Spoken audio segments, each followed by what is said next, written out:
आजचा जो आपण विषय घेतलेला आहे तो म्हणजे अनुग्रह. याला इंग्लिशमध्ये आपण ग्रेस म्हणतो. परमेश्वराने आपल्याला सर्व गोष्टी दिलेल्या आहेत. परमेश्वर आपल्या सर्व गोष्टीचा पुरवठा करतो आणि परमेश्वरचा अनुग्रह असल्याशिवाय आपल्याला ह्या गोष्टी मिळत नाहीत.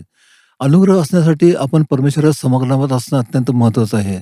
अनुग्रह असण्यासाठी परमेश्वराचा आपल्याला प्रतिसाद होणं अत्यंत महत्त्वाचं आहे. अनुग्रह होण्यासाठी परमेश्वराला आपण त्याच्या भक्तीमध्ये, आचरणामध्ये असणं अत्यंत महत्त्वाचं आहे. आणि जेव्हा आपण परमेश्वर प्रार्थनेमध्ये असतो, तेव्हा परमेश्वर अनुग्रह आपल्यामध्ये होतो. आपण लूक सुवर्तमान या 2रा अध्याय आणि 14 वचन बघितलं, त्यामध्ये दिसून येईल की त्यामध्ये म्हटलेलं आहे की परमेश्वर प्रसाद मानवावर झालेला आहे. आणि परमेश्वर प्रसाद की ज्याला आपण अनुग्रह म्हणतो, तो आपल्याला होणं अत्यंत महत्त्वाचं आहे. कारण जर आपल्यामध्ये परमेश्वर प्रसाद असला, तर परमेश्वर आपल्याला सुखी ठेवतो. परमेश्वर आपल्या सर्व गोष्टी पुरवतो. परमेश्वर आपल्याला सुरक्षित ठेवतो.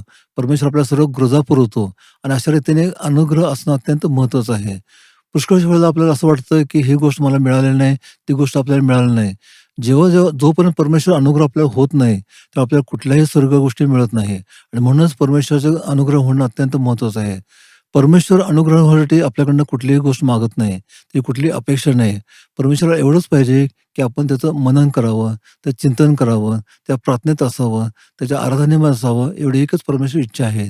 त्या आज्ञा पाळाव्या ही एकच इच्छा आहे आणि म्हणूनच हा अनुग्रह जोपर्यंत आपल्या जीवनामध्ये येत नाही, तो आपल्याला कुठल्याही गोष्टीचं कमी पडत नाही आणि म्हणूनच हा अनुग्रह यासाठी आपण सतत प्रार्थनेत असला पाहिजे, चिंतनात असला पाहिजे, परमेश्वर म्हणण्यात असला पाहिजे आणि मगच आपल्याला हा अनुग्रह मिळेल. परमेश्वर करो हा अनुग्रह ज्याला आपण ग्रेस म्हणतो, तो आपल्या सर्वांना एकत्र ठेवू, आपल्याला एकत्रितपणाने वाढवू, आपल्या सर्वांमध्ये एक प्रेमभाव वाढवू, बंधुभाव वाढवू, ही एकच प्रार्थना मी करत आहे. धन्यवाद.